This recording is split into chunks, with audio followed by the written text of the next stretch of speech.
If you want to stay really motivated, if you want to answer the question to why people that have already made it keep pushing, it is because they don't operate on quotas, they operate off potential. They're driven to reach their potential. This is also tied to their ethical obligation. They know what they're capable of. Nobody can tell you what you're capable of. You're the only one that knows, okay? So work to your potential, not your quota. Quotas are numbers. Who made them up? Some guy says, okay, your quota is blah, blah, okay? Based on what? How did he come up with that quota? He only picked that quota, that number, because he thinks it's significant or compared to other people maybe in your industry. Look, don't operate on quotas. You want them, clearly you want them, but you want to be driven to reach your potential, not just some number, some mechanics. Hey, my potential, I know. Nobody else knows it. I know what it is. You know yours. Work to your potential, not just a quota, and I promise you, you will be on fire day and night. I worked most of my life. In high school, there was stewards cleaners. After school would go there, I would put the drape on the hanger, the sleeve on the hanger, and the janitor of all the cleaners. Clean everything up. I worked for $1.25 an hour. The only reason it was $1.25 an hour is because the steward had to pay that. It was required by law, or he'd be giving me 50 cents an hour. He was a very tightwad guy. So I come in one day after school, and he says to me to go to work, he says, Johnny, come here, I want to talk to you. I said, okay. Talk to steward, he says, Johnny, I was upstairs yesterday and I napped after I finished working. I was tired and I dropped my watch on the floor. I put it on the table, went on the floor, and I went down, I picked it up, and I noticed under the cot I was laying on, there was no dust. I moved the cot. There was no dust. I looked behind the filing cabinets. There was no dust there whatsoever. Zero dust. You really are a great janitor. I said, it's my job to do what I do when I do it, not when someone else is looking. Tightest guy in the world gave me a 25-cent raise to $1.50. Where I went to high school, I was the highest paid kid and maybe adult in the neighborhood. We didn't have a lot of money in those days. What it was if humans can imagine doing what you have to do when nobody is watching you, you're doing as if someone is right there watching you. And in your free time, you're not trying to elongate something. You're doing what you should do without people watching you do it. If you're listening and you're over 42, let's just use my age, there's something interesting. You said something that I help a lot of people that are younger. It only has to do with one thing. They actually believe in the technology we live in, right? This room is filled with guys right now who've taken advantage of YouTube or Instagram or just the Facebooks of the world. And the only thing I need to do to break through somebody who's 47 in the suburbs of London who has a mortgage, debt, and 3 children is for them to understand that unlike when he or she and I grew up and there was no internet, the thought of like having a happy life was separate than taking care of what you were supposed to take care of.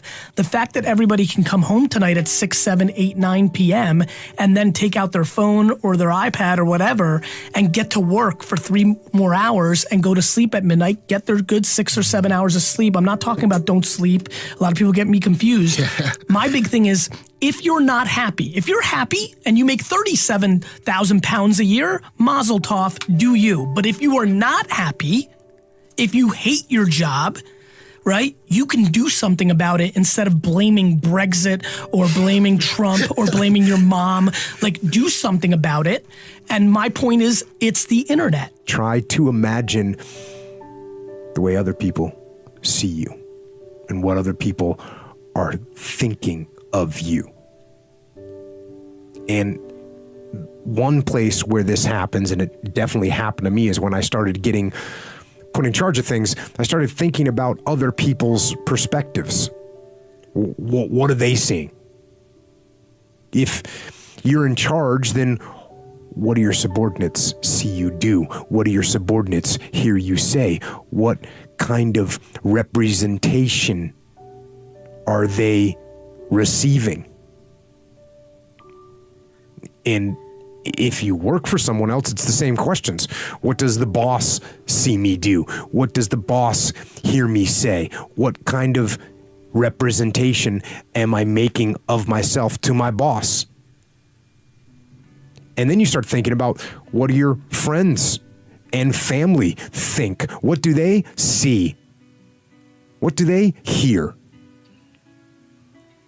And so the question becomes, how well do you represent yourself? What shortfalls do you have? Now, when you first start looking, it's like you're looking at an overgrown lawn. There are some big, obvious problems, so you do a broad, just kind of general cut of the grass. You fix some of the big, easy problems that are obvious. And once you've done that, once you've gotten rid of some of those big, obvious problems, you notice some more detailed problems. So then you handle them. And once you've got those handled, you see even smaller and more detailed issues. So you start trying to fix them. And that's what you do with yourself. You continually detach, and then you look, and then you refine, and then you detach, and then you look, and then you refine, and then you detach, and then you look, and then you refine. That's what you do. That's how you get better. And that process doesn't stop. It can't stop, because if you stop refining, then the weeds grow back, and the next thing you know, you can't see yourself anymore. And when you can't see yourself anymore, when you stop looking at yourself, then you accept anything. And that's wrong. Don't accept the faults. Don't give yourself the benefit of the doubt. You've got to be your own harshest critic and hold the line. Some of the most important discoveries, inventions, and innovations within a field come from people who are trained in a much different field and who have an outsider's approach. Louis Pasteur was a classic example of this. He was trained as a chemist and mineralogist, so he brought a much different way of thinking to the subject of medicine and germs, a method that was infinitely more creative. Albert Einstein was a complete outsider. His two most important discoveries came when he was working at the Swiss Patent Office. Google itself exemplifies this idea. It is perhaps the most successful business on the planet, founded by two men who are relatively complete outsiders to business and who therefore structured and directed their company in a very novel and creative fashion. I could go on and on and on with this list, including many great artists. There are two important reasons why outsiders generally have a creative advantage. First, they are less steeped in and burdened by the conventions of the field that they are attacking. They ask a different set of questions. They approach problems from unconventional angles. And second, they are often trained in totally unrelated fields, and so can make interesting and creative connections between two very different forms of thinking, like science and business, or chemistry and medicine, or engineering and design. Now, we can't all consciously follow such a path, but even within the careers that we're pursuing, we can train ourselves to think like outsiders and help loosen up the mind in the process. 99% of people that say stuff like that are not willing to do what it takes to make their dreams come true. The Marines have a saying, everybody wants to go to heaven, but nobody wants to die. And that's just real. At the center of bringing any dream into fruition is self-discipline. You know, something as simple as food and eating, it's not about your body as much as it is about your mind. It's getting command of your mind to be able to choose actions that are in your own best interest. Every day, we are choosing shit that's not in our own best interest. Right? So if the world is attacking you and the world wants to fight you and the world's trying to hold you down, so you're going to kick yourself in the balls? You're gonna stop yourself from getting what you dream. Self-discipline is the center of all material success. You cannot win the war against the world if you can't win the war against your own mind. If you know what day it is, you are not busy enough. I recently heard this week, oh, it's Monday, man. It's so hard to get started on a Monday. I'm like, dude, how do you even know it's Monday? I don't know what day it is. On Wednesday, we hear it's humpback day. We're halfway there. So it's Friday and it's like, oh, thank God it's Friday, or follow Friday, or like, dude, how do you people know what day it is? You're not busy enough. You need to be so freaking busy that you don't know what time it is. You don't know if it's before lunch, before dinner, after dinner. Come on, you've had those productive days. Remember the day when you were so productive, you literally worked through lunch and dinner, and you looked up at 7 o'clock. You should have been home an hour ago, and you're like, dude, I hadn't had lunch or dinner. You know why? Because that day you were eating the marketplace. You were consuming the marketplace because you were active, productive, hitting it, slamming, creative, and completely committed. Look, that's where you need to be today. Look, I don't know what Monday, Wednesday, or Friday are. I don't know about Saturdays and Sundays. I know this. Create tremendous amounts of activity. So much activity that you lose track of time. Your success is not going to come from watching TV or looking at a calendar. Your success is going to come from activity, from being busy, from being obsessed, from being like so into it that you don't know about, oh my gosh, it's the Monday morning blues, or Wednesday humpback, or Friday what? I don't know, Friday what? Whatever, okay? Get busy. I was just having a debate with a friend of mine, and we got stuck on the difference between fault and responsibility. She kept talking about how something was somebody's fault. It's somebody's fault. And I was like, it don't matter whose fault it is that something is broken if it's your responsibility to fix it. For example, it's not somebody's fault if their father was an abusive alcoholic, but it's for damn sure their responsibility to figure out how they're going to deal with those traumas and try to make a life out of it. It's not your fault if your partner cheated and ruined your marriage, but it is for damn sure your responsibility to figure out how to take that pain and how to overcome that and build a happy life for yourself. Fault and responsibility do not go together. It sucks, but they don't. When something is somebody's fault, we want them to suffer. We want them punished. We want them to pay. And we want it to be their responsibility to fix it. But that's not how it works, especially when it's your heart. Your heart, your life, your happiness is your responsibility and your responsibility alone. As long as we're pointing the finger and stuck in whose fault something is, we're jammed and trapped into victim mode. When you're in victim mode, you are stuck in suffering. The road to power is in taking responsibility. Your heart, your life, your happiness is your responsibility and your responsibility alone. Goal, if you own a business, and I would assume a lot of your viewers are business owners or getting started in business, no matter how good you are in business, think about this. The one universal rule that idiots in finance know is diversification. It's the only free lunch. You gotta diversify. Because if you put all your eggs in one basket, no matter how good the basket is, one day that real estate market, that stock market, that bond market, that collectibles market, whatever you invest in, Ray Dalio showed me statistically, it'll drop 50 to 70% on a day.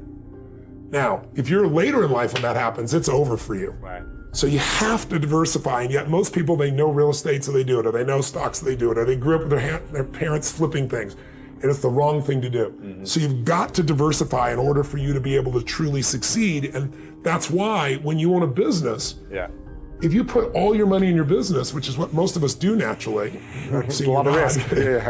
You put all your eggs in one basket, and there's things that can happen. I mean, you know, let's say you spent 20 years and you figured out how to put together the ultimate map, you know, and you remember Garmin came out with this thing called the TomTom. I don't know if you remember, you used to put on your, are you old enough to remember that? You used to put on your phone? Or you used to put on your dash? Cost $100. It was a breakthrough. They were making like $100 million or something, or they were. 6 months later, what happened? the iPhone came out with Google Maps. These little bastards, excuse my French, came out with it, put Google Maps, put their own map on here, and it costs how much? $0. What's that gonna do to your business when someone takes your product or service and gives it away for free? So I always tell people, competition happens, technology happens. What you must do is have a second business with no moving parts, no people, no time. Maybe it takes you 3 days a year for 2 or 3 hours after you've read the book. You put it in place and you measure it 2 or 3 times a year. That's it. Go on with your life. Now if there's a trouble in your business, you're financially set. In my life, I have 31 companies now. We have, what do we have? 1,200 employees, 7 different industries. We do $5 billion in sales. I mean, that used to be, me and my seminar business. It's grown geometrically. But with all those moving parts, the only way I've been able to succeed is because I've taken every one of those businesses and I've diversified my assets so that when things were in trouble, I still had enough economics to take care of myself and keep the business going. So everybody needs to create a money machine that works while you sleep, that doesn't have moving parts, and that's what this is really about. What do you think the minimum amount of money you want to make for your life? Like, what would be the minimum amount of money that you make every year that allowed you to live and do that content media site? What do you think? Maybe 40,000, 50,000 pounds, maybe. Great. So you're like, what is amazing about that, if that's where you're at, well then at this young of an age, and that's where you're at, and the fact that you're even here and it's just unbelievable amounts of content in written, audio, and visual form on Instagram, Snapchat, Facebook, Twitter, and YouTube, and podcast. And I will tell you, I would be flabbergasted in 3, 4, 5, 6 years, unless you suck, which you may. But if you don't suck, and you have that little of a financial need, right, which is remarkable, which is the biggest thing. Somebody here, I don't know if they're here, said, you made me realize I didn't need Rolexes and things of that nature, right? Like, the biggest reason so many of you will fail is your number for success is far greater than his. You think you need 1 million, which will then mean that you're gonna do a lot of things when you don't get 1 million very quickly that won't ever get you 1 million. So if you think what I just said is cool, which is bleed for 6 years in a row, you'll probably get sponsorship or sales of product to 40,000 a year. To me, that's what I did. I knew what I wanted. I was willing to give up my 20s for it. Gave them up. Gave them up. Somebody said, it's difficult not to document right now. I'm like, but I didn't, right? They're like, what, should I build my business or should I document? I'm like, both. He's like, well, I gotta pick one. I'm like, build your business. Like, so if your ambitions are that humble, which they are, that's incredible. That excites me. Because by the way, here's the funny part. That's who I was too. I just needed 100,000 a year. Just, that seemed rich to me, right? Like, I was like, cool, I'll be okay. Like I'll have a house, it's not, I just needed to play, I needed the game. And too many of you in here want the stuff, not the game. When you fall in love with the game, everything's different because you've already won. That's real. It sounds cliche, but it's real. Why do you prioritize sleep so highly? Just curious of what makes you so committed to that and the science behind it. Thank you for all you do. I find that I'm slower when I'm fatigued. So I find myself drifting. I have more symptoms of what we'll call ADD. So that my attention just drifts. And then I find I'll read a sentence or whatever and be like, God, I have to reread the sentence like 10 times. So that was just going, whoa. I'm not as efficient as I could be. And then the other is I find it a unique form of misery. There is an additional ring of hell that is saved just for people who are fatigued. I hate it so much. So it's misery, and I don't understand people that live a life that is miserable. I just don't get it. And then on top of that, I think you actually accomplish less if you're fatigued. So you're putting more hours, but you're actually getting less done per hour. So if being fatigued puts you at like 0.6 of what your output could be, and then being just like incredibly well rested, prioritizing that puts you at, it's, I guess mathematically I should be saying just 1, then like you have to make up 40% of the number of hours in waking up early just to break even, and then you put misery on top of that. So that's my N of 1 experience, is that I am so deadly efficient when I'm rested that I just get more done. So comparing those two side by side, I actually accomplish more. When I was 22, right after I graduated from Dartmouth, I was so focused on making everyone happy that I almost chose the worst possible career for my personality. It's not a bad career, it just would have been horrendous for me. I was interested in the environment, so I decided, I'll go get a law degree, and then I'll go work in Washington. And I think maybe I'll work on environmental policy, and I'd probably end up in some cube farm. And everyone was thrilled with the plan. Everyone, it turns out, but me. So here I am, I'm driving a U-Haul across country to go to law school and to get a degree in environmental law. And something started to gnaw at me. And with every single mile that I drove, my thoughts were getting louder and doubts were starting to pour in. My gut was telling me, Mel, turn the damn U-Haul around. But the problem was that everything was already in place, right? I mean, I'm already in the U-Haul. The thing is already packed. I'm already 10 miles into my drive. The tuition had been paid for the first semester. I had signed a lease. I mean, I could not undo these things. Isn't that why it's so difficult for you to make changes in your life? Because you think that things can't be undone? The fact is, any excuse that you come up with, you can undo. Tuition can be reimbursed, apartments can be leased, Plan B can be invented. So I got up, I repacked that U-Haul, and I drove out of town. I let myself make a U-turn in life. If you ever find your gut battling your head, save yourself the drama. I guarantee you your gut is right. Guarantee you your excuses can be undone. And I guarantee you you can make a U-turn in your life right now if you want to. Look, if you want to be in business for yourself and free, you must learn to dominate. You cannot compete, okay? How many were trained this? Competition is a healthy thing. That message was not being delivered to entrepreneurs. That message was being delivered to consumers. There was somebody saying, look, the more oil companies we have, the better, because it's good for the customer, right? The more technology companies we have, it's not just Microsoft, the better for the customer. And inventions and improvements in products comes from competition. But if you're the one playing the game, you want to dominate the field. So look, here's the deal. I might be wrong in what I say, okay?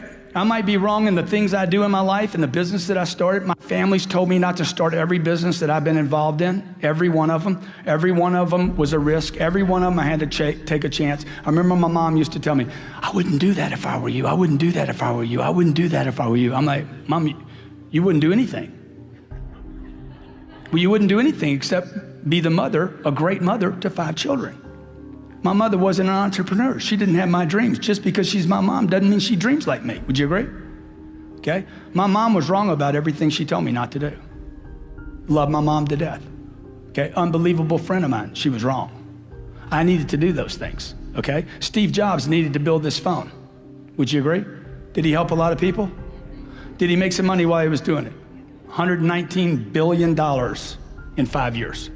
In the bank, cash. I'm not talking about I'm talking about done in the bank, sitting there. Okay? Brings a great product to the marketplace. Domination or competition? Total domination. Coca-Cola, competition or domination? Total domination, okay? Exxon, total domination. You see what I'm saying? You want to be in a dominating point, okay? So what we got to do is we got to get you thinking. We got to get you thinking like the dominators think. How do they act? How does Warren Buffett act? What does Warren Buffett do with his time all the time? Those are the people I study today. I don't study the people that I went to school with, the teachers I went to school with. I don't even study my own family members, okay? I'm looking for people that are way up here that I can say, hey, what are they doing? Because they're doing it right. I think the challenge is that most people have this illusion about life-work balance. And I think that's if you're going to accomplish anything, it's what people are laughing because it's bullshit, right? What's true is life-work integration. So I was just in 7 countries, 21 days, but who's with me is my family, who's with me is my friends, and I've done well enough to have a plane and bedrooms and all that kind of cool stuff makes it. But when I didn't, we huffed it together. And beginning days it was coach and dragging ourselves around. But I thought it was great for my kids to have schooling, but I thought an education was more valuable, and traveling the earth was a part of that.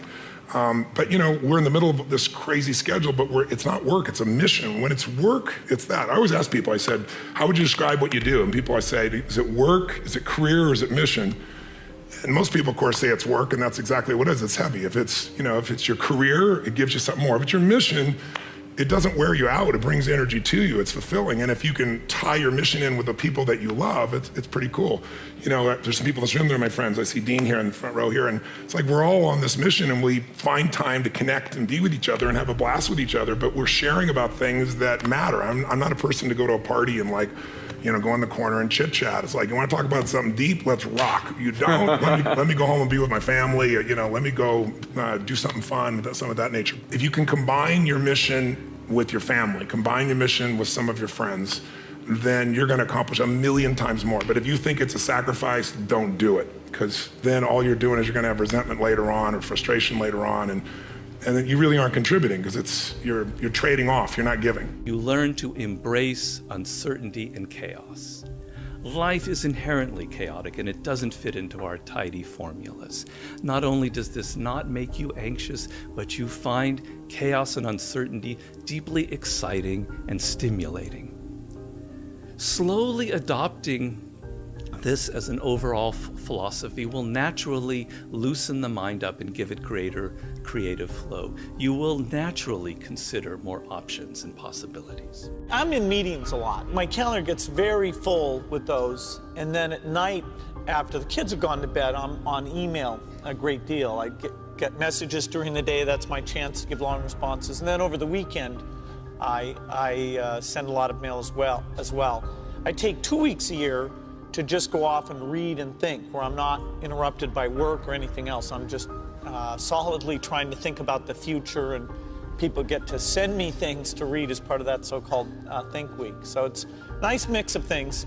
About 25% of the time that I'm out traveling around, meeting with customers, Europe, Asia, and that sort of helps me think, okay, do we have the right priorities? What are people responding well to, and what would they like to see us do better? You can be asking for assignments that are above your level. So there's work that you do at your level, and then there's work that you do above your level. Mm-hmm. And the only way that you're going to be promoted to do work above your level is A, if you can demonstrate that you're capable of doing the work at your level, and B, if you are proactive in seeking out opportunities that expand your capability and give you a chance to work above the level that you're at. Nothing's going to happen unless you take that initial action. Nothing's going to happen, nothing's going to change unless you put down that pen in the meeting and you sit up and you pay attention and you listen for your opportunity to speak. Nothing's going to happen unless you push yourself to go in and make the ask for that assignment that scares you to death. I get up super early. Generally, I have this thing where I like beating the sun up, not just in terms of before the sun comes up, I have to get up. And how do I do it? It's just important to find balance, and I try and do things really that I really enjoy doing. And a lot of times, it's like in life, right? Life brings like drama, and you got to deal with this person and a funky relationship here, and all these things. You try and just kind of balance them out as best I can. I do think that and it's not just in sport, but with other things, I do believe that the more you repeat certain things, whether it is writing, working on your, whether it's cursive letters or whatever it is, like when you work on something and you keep doing it over and over, it's inevitable that it will get better. And by that, you're creating this feeling of repetition, which leads to discipline. Like, you can do it over and over again. And that's one of my first coaches, Robert Lansdorp, who I speak about in the book. Like, that was his philosophy, is I would take a lesson from him, and his philosophy was just hitting and grinding, and it wasn't about patterns or anything, which, I could get from somebody else. But what he gave me is that feeling that I could hit the ball from any part of the court and feel like I could do it with closed eyes and make it and know exactly where it's going. And for me, it started at a young age. Like, my mom would make me memorize this Russian literature that I did not appreciate at 5 years old. It was very difficult, and I didn't know what it meant, but I would do it, and I would memorize it And then I would feel that I accomplished something. I don't know why, I don't know, but the repetition led me to this discipline, and I think that helps with mindset. Well, gratitude is one of the most strongest forms of power in attracting good things. You know, if you truly feel grateful for the things in your life, I always felt grateful for even the small things. I always used to celebrate the small things.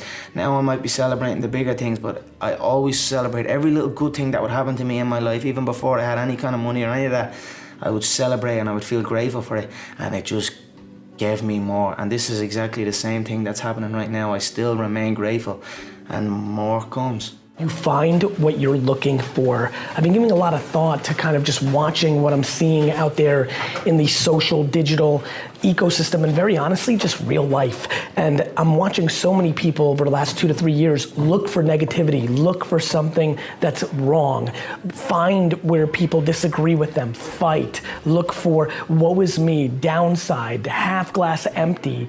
And then I go to a Twitter search or look around the world and I find ridiculously beautiful things every day. Every day, thousands of kind acts randomly by people. All people that I have conversations with who see the opportunities, whether it's in business like voice and AR or crypto or whatever it may be. Just this amazingly interesting thing that I feel the majority of you are looking for the wrong.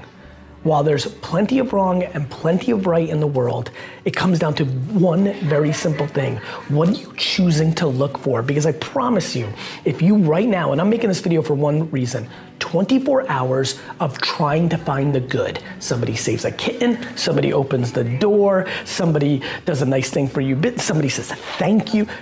24 hours of looking for positivity could change your life. Honestly, making this for one person. One person watches this video, chooses to do 24 hours of looking for good instead of looking for bad, and their game changes. D-Rock heard somebody at a convenience store saying, "Mom, you're always so negative. You're always so negative." I am blown away by the fact that life gets real simple if you break it down into this. Are you looking for the negative? This sucks, this government sucks, this person sucks, this is or are you looking for the positive? She's nice, that's remarkable, I've got this opportunity.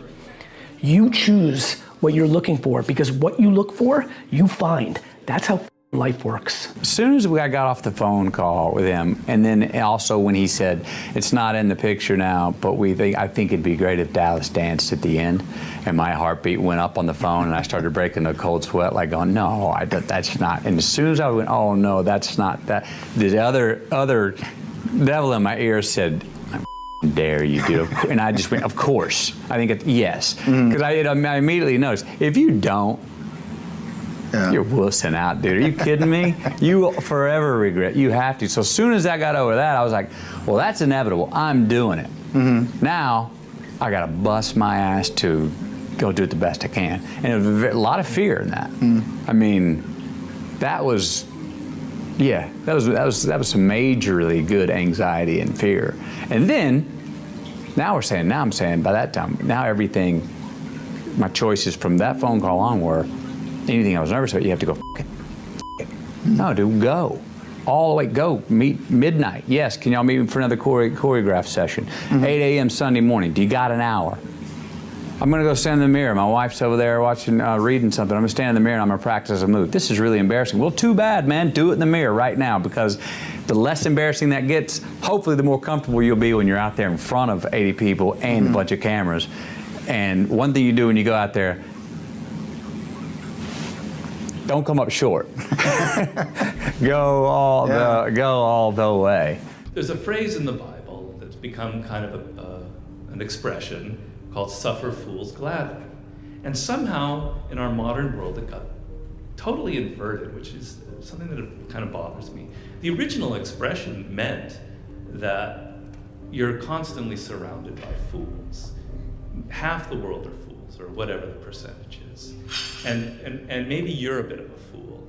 And what you need to do is you need to suffer. You need to be able to put up with fools and laugh at them and not take them seriously. That's what it means in the Bible, and that's the wisdom in the Bible. And then somehow it got turned around in modern times where it seems to be a virtue that you don't suffer fools gladly, that you don't put put up with them, that you get angry about them, that you confront them, that you try to change them, and on and on and on and on and on. And the idea that I try to say, it's part of my chapter on social intelligence, which is I'm trying to tell you that you're not going to be a master in this world unless you know how to get along with people. We're social animals. You can't just be a nerd, a tech guy that has no contact with people. You have to learn how to be with people and be socially intelligent, and it's actually a beautiful form of intelligence. And one of the aspects is to learn how to suffer fools gladly. And I tell you what I think a fool is. A fool is somebody that doesn't have the right kind of sense of priorities in life. They magnify the little things that we should just not worry about into some huge dramatic thing. And the huge dramatic things they completely ignore. They have no sense of proportion, and we encounter them every day in our lives. And in fact, we encounter a bit of them in ourselves. We all have a foolish side. So let's all be patient with fools. If you try and change them or fight them, you're only going to waste valuable time and energy in your short life. Learn to laugh at them, learn to know it's part of the human comedy. I find that that's going to save you energy in the end. And I have stories in there of how not only do you suffer fools gladly, but you turn it around to an advantage. So I have a story in there of Daniel Everett, who's a great kind of anthropologist and linguist. And he came out with a radical new theory on linguistics. And suddenly he finds himself being attacked by everyone in the field, but they're attacking him in this ad hominem manner, as if he's a charlatan. They're not attacking his ideas, and it's driving him crazy, and now he's dealing with fools. And he decides that what he's going to do is he's going to turn it to his advantage. He's going to make sure now, from now on, that anything he presents in a book or a lecture is airtight. They would usually pinpoint one little small thing in something he said that could be inconsistent and say, therefore, your whole theory is wrong. Okay, from now on, I'm not going to make anything inconsistent. So he took the foolish aspect of these attacks and he decided it would make him stronger and it would make his ideas stronger. That's what Suffer Fools Gladly is about, and I have other examples there in the book. I don't watch news. I make news. See the shift? You see the slight shift? Don't watch the news. Decide when you leave here today to make the news. Right? You don't read the newspaper, you write newspaper articles. You don't read books. Yeah, read them, but learn to write them.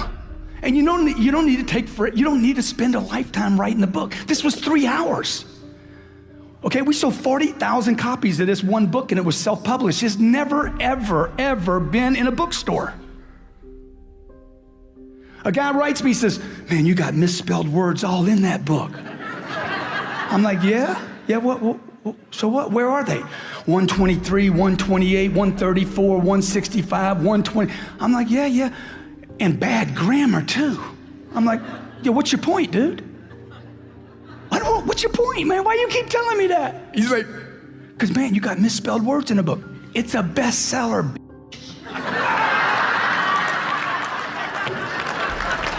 Okay, so it ain't best written, okay? You know what, this word, just so nobody I don't want you to think that that's a cuss word. The word, look it up in the dictionary, means a complainer, a whiner, an excuse maker. I wear a little band on my pen here, on my wrist here. It's a little black band, and it says, champions dominate. And on the other side, don't be a little bitch. That's right.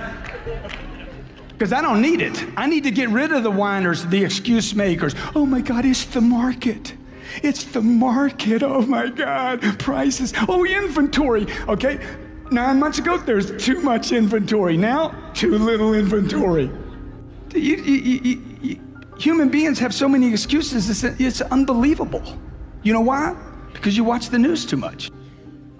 Because you've agreed to receive news, not make news. I don't like to think too far ahead. So you haven't thought alternative careers? No, I don't like thinking too far ahead. People set like goals, long distance goals and shit. That's too much for me. I already feel like I'm living it. And then I just carry on doing that, carry on day by day, already living the final goal, the goal of being the world champion. I already carry myself like I'm a world champion. I already speak like I'm a world champion. And that's it, I just carry on day by day. So I'll take it as it comes. again, like I said, you were asking me about the future. I'll let you know a little bit closer. You know what I mean? As far, all I can see right now is the gold. That's all I can see. I once counted with a girlfriend that I had probably over 80 jobs. You know, I was a guide for Greek ruins when I worked construction. Awesome. Yeah. in Crete. I taught English here and in Spain. I did the first encyclopedia for the internet. I helped write an encyclopedia. I was a busboy, a waiter. God, I know I'm leaving out something juicy. Oh, I was a skip tracer. I worked for a detective agency. Wow. Helping find people who left town, without saying where they were. Yeah. But all those things, if you think about it, helps because it's like doing research for a book. Or well, the thing about being a writer is that you have to be interested in people and life. And so I'm always wanting to know what it's like, what it's like to be Shira. Would you want to know? Yeah, I really would. Because then, if I really knew what made Shira tick, then Shira would become a character in my next book. So you got to be curious about people. You do. And having a lot of different jobs helped that, yeah. One habit that I developed when I was at college, that was actually a very bad habit, which was I like to show people that I didn't do any work and that I didn't go to classes and I didn't care. And then at the very last minute, like 2 days before the test, I'd get serious about it. And people thought that was funny. That was my positioning, the guy who did nothing until the last minute. Then when I went into business, that was a really bad habit. And it took me a couple of years to get over that. Nobody praised me because I would do things at the last minute, and I tried to reverse to students I didn't think that highly of, who were always organized and had things done on time. I'm still working on it, but procrastination is not a good habit. Bill can change clothes in the car. Everyone in this room knows how to create. You're not a manager of your life, you're a creator of your life, or you wouldn't be in this room. How do you create your life? You get hungry for something, don't you? Who has done something in your life that once seemed difficult or impossible, and now it's part of your life? Who's got something in your life in this area? Say I. How did you do it? You created it 3 ways. Number 1, you decided there's something you wanted so bad that you unleashed all your desire. You became obsessed with it. If it was a business or a car or a relationship or a transformation in your body, if there's something you once envisioned and now it's real, it's because you didn't just envision it, you brought so much emotion to it that now it's in your life. It was once a dream, it was once a goal, and now it's in your life. How many have something like that in your life now? Say I. You may take it for granted now, hopefully not, but it was once just a vision.